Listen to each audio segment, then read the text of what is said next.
Alongside their World, Junior and Women's Trophy outfits, Team USA bring no less than 7 teams with them to the 96th edition of the FIM International 6 Days of Enduro to compete in the club classes.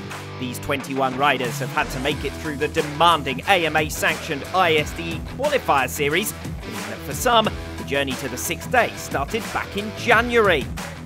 Competing in ISDE for American riders is just a chance really to represent their country. I mean, they're here to represent the United States.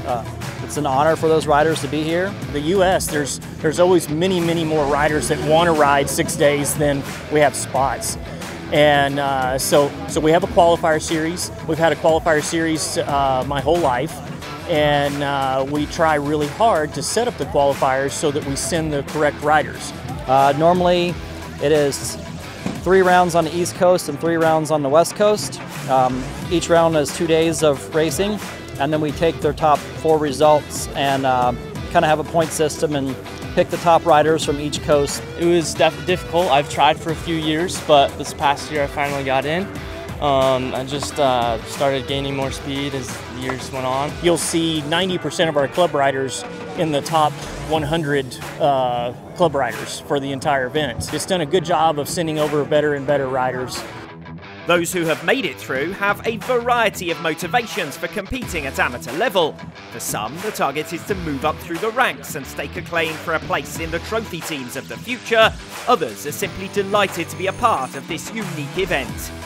I came with my dad in 2013 to Sardinia, and it was awesome. I was looking up to all of the trophy riders, so it's a very cool experience to get to compete in it. This is a pretty big thing for us. When I was young, I got to see all like the enduro 6-day riders when I was growing up, and it was something I always wanted to be a part of. And it's definitely a huge deal, right? Only 31 of us get to come over here for our country and get to race for Team USA and be a part of this is pretty big deal for me, for sure. I'm super happy to be here. It's an adventure every year. Every year's different, and I've got a lot of friends here, not just on Team USA, but I've made a lot of friends over the years, you know, from a lot of countries. And so it's an adventure, it's a vacation.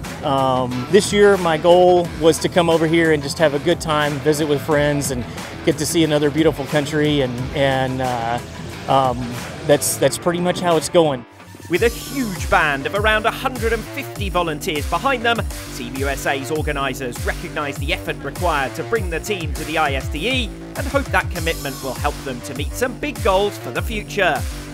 We help organize everything. We organize the hotel, we organize team dinner, we organize the container. The riders ship everything to a group that helps out the AMA, and we load the shipping container, we process. Over the last couple of years, we've really elevated our presence and our speed at the ISDE. You know, I would really like for us to come to an event and sweep the entire event. That's our goal. We want to come, we want to win the World Trophy, we want to win the Women's, we want to win the Junior Trophy, and we want to win the club classes. Now, from more of working with the AMA and everything, I would love for the ISDE to come back to the United States. USA hasn't hosted the 6 Days of Enduro since 1994, but with a stream of talent coming up through the ranks and the team's proven commitment to the event, there's little doubt that their targets could become a reality in the future.